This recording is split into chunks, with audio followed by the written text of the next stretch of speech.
मंडळी, नंदुरबारची मिरची तिखट आहे हे जगाला माहिती आहे. पण सध्या त्या मिरचीपेक्षा जास्त तिखट आणि झणझणीत काही असेल तर ते आहे नंदुरबारचं राजकारण. होय, जिल्ह्याला राजा आहे पण सेनापती नाहीये. गाडी आहे पण ड्रायव्हर नाहीये. आणि खुर्ची आहे पण त्यावर बसणारा कोणी धनी नाहीये. होय, मी बोलतोय नंदुरबारच्या पालकमंत्री या पदाबद्दल.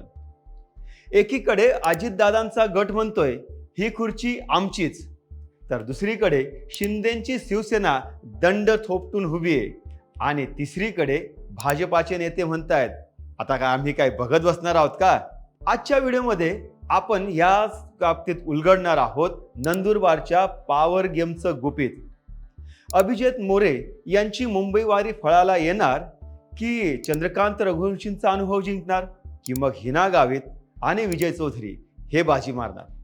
चला आता समजून घेऊया नंदुरबारच्या पालकमंत्री पद आता कोणत्या पक्षाकडे जाणार. सध्या ही परिस्थिती अशी आहे की नंदुरबारला आता पूर्ण वेळ पालकमंत्री नाहीये.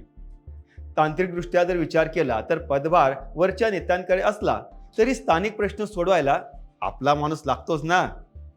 पण गंमत बघा, ही खुर्ची रिकामी राहिल्यामुळे नंदुरबारच्या विकासाची फाईल मंत्रालयात धूळ खाते की नाही हे माहीत नाही. पण स्थानिक नेत्यांची झोप मात्र आता सध्या उडाली आहे. महायुतीचं सरकार आहे, तिन्ही पक्ष सत्तेत आहेत, पण पालकमंत्री पद म्हणजे जिल्ह्याची चावी. ही ज्याच्या कमरेला ही चावी असेल त्याचा जिल्ह्यात आता रुबाब वाढणार आहे. आणि इथेच सुरू होतो खरा खेळ. पूर्वी हे पद अजितदादांच्या गटाकडे होतं, पण आता सगळी समीकरणं बदलली आहेत. प्रत्येक पक्षाला वाटतंय की येणाऱ्या जिल्हा परिषद असतील, पंचायत समिती असेल, या निवडणुका जर जिंकायच्या असतील तर पालकमंत्री पद आपल्याच घरात पाहिजे, नाहीतर कार्यकर्ते ऐकणार नाहीत. आणि मग फंडिंग मिळणार तरी कसा, हे सगळ्या गोष्टींचा आता हा चर्चा चालू आहे. आता सुरुवात करूया अजितदादांच्या गटापासून. नंदुरबारमध्ये पाहिलं तर अजित पवार यांचा गटाचा चेहरा म्हणजे अभिजितदादा मोरे. बघा, एक लॉजिक सिंपल आहे. यापूर्वी जर पाहिलं तर पालकमंत्री पद हे अजितदादांच्या गटाकडे होतं, म्हणजे अजितदादांकडे होतं. आणि त्यामुळे साहजिकच अभिजित मोरेंचा जिल्ह्यामध्ये एक वेगळाच दरारा होता, एक वेगळाच रुबाब होता. प्रशासनावर पकड होती. त्याचबरोबर हे सगळ्या गोष्टी विचार करताना त्यांना आपलंच पद किंवा आपल्या कार्यकर्त्यांचा सुद्धा विचार येत होता. पण जर आता हे पद हातातून गेलं आणि समजा हे शिवसेनेकडे किंवा भाजपकडे गेलं तर काय होईल. अजितदादा मोरे यांची जी पक्की जाणीव आहे, जर पालकमंत्री पद दुसऱ्या पदाकडे जर गेलं किंवा दुसऱ्या पक्षाकडे गेलं तर आपलं वेटेज जिल्ह्यामध्ये कमी होणार आणि परिणामी आपल्या जे कार्यकर्ते आहेत त्यांची कामं अडकडणार आणि पर्यायाने आपला राजकीय ग्राफ खाली येणार. आणि त्यामुळेच कदाचित अभिजितदादा मोरे यांची सध्या मुंबईमध्ये धावपळ सुरू आहे. त्यांची मागणी आहे की अजितदादांच्या पत्नी आणि सध्याच्या उपमुख्यमंत्री सुनेत्रा वहिनी किंवा छगन भुजबळ यांच्याकडे सिनियर नेत्यांकडे नंदुरबारचं पालकमंत्री पद द्यावं. का? हो, कारण सोपं आहे. घरचा माणूस सत्तेत असेल तर जिल्ह्यावर पकड राहील. आणि जर हे पद गेलं तर अभिजित मोरेंसाठी नंदुरबारमध्ये राजकारण करणं खूप अवघड होऊन बसेल. पण विचार करायला गेलो तर अभिजितदादा मोरे यांचा रस्ता एवढा सोपा नाहीये. कारण समोर उभे आहेत शिंदे सेनाचे म्हणजे शिवसेनेचे दिग्गज नेते. नंदुरबारच्या राजकारणात चंद्रकांत रघुवंशी हे नाव कोणाला माहीत नाही. ज्यांनी अनेक उन्हाळे पावसाळे बघितले असा हा मुरब्बी नेता शांत बसेल? अजिबात नाही. चंद्रकांत रघुवंशी आणि शिरीष चौधरी या दोघांनीही मुंबईमध्ये एकच तगादा लावलाय. काय तर पालकमंत्री आपल्या हवा. त्यांचं म्हणणं आहे की आम्ही मूळचं शिवसैनिक, उपमुख्यमंत्री आमचे, मग पालकमंत्री आमचा का नको. त्याचबरोबर चंद्रकांत रघुवंशींना माहिती आहे की नगरपालिका किंवा स्थानिक स्वराज्य संस्थावर पकड ठेवायची असेल तर पालकमंत्री पद हे ब्रह्मास्त्र आहे आणि ते आपल्या पक्षाच्या मंत्र्याकडे असणं आवश्यक आहे.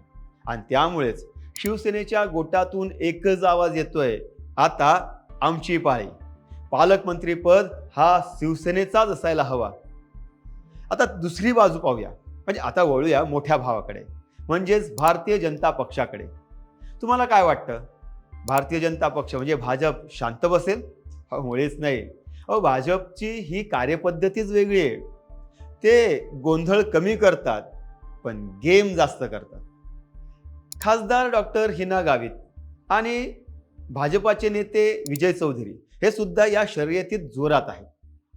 हिना गावित यांचा दिल्लीपर्यंत असलेला संपर्क आणि विजय चौधरी यांची संघटनात्मक ताकद हे भाजपाचं पारडं जड करण्यामध्ये यशस्वी ठरते.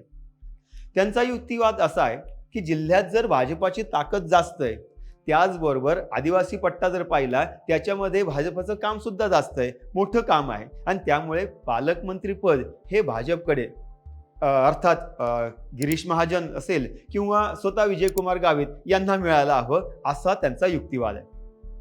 आता विजय चौधरी हे पडद्यामागून जी काही सूत्र हलवत आहेत आणि त्यामुळे कदाचित ऐन वेळेला सरप्राईज मिळू शकतं. भाजपकडे पालकमंत्रीपद जाणं म्हणजे अभिजितदादा मोरे असतील किंवा चंद्रकांत रघुवंशी असतील यांच्या दोघांसाठी सुद्धा धोक्याची घंटा ठरू शकते. नंदुरबारला पालकमंत्री पदाच्या रूपात राष्ट्रवादीची घड्याळ येईल का शिवसेनेचं धनुष्यबाण येईल की मग भाजपचं कमळ खोलेल हे येणारा काळच सांगू शकतो. आता प्रश्न असा आहे की राज्याचे मुख्यमंत्री फडणवीस साहेब आणि उपमुख्यमंत्री एकनाथ शिंदे हे यातून कसा मार्ग काढतील, कारण दोन्हीही सत्तेवर आहेत. दोघींची बाजू किंवा दोघींचीच राजकारणाची पकड पक्की आहे. मग नंदुरबारला लवकरात लवकर पालकमंत्रीपद मिळेल की मग 2026 हे वर्ष सुद्धा असंच वाया जाणार? तुम्हाला काय वाटतं? जिल्ह्याच्या विकासासाठी आणि हा रखडलेला आराखडा मार्गी लावण्यासाठी कोण योग्य आहे? शिवसेनेचे मंत्री की भाजपचे मंत्री की स्वर्गीय अजित पवार गटाचे मंत्री? कमेंट्स करून नक्की सांगा.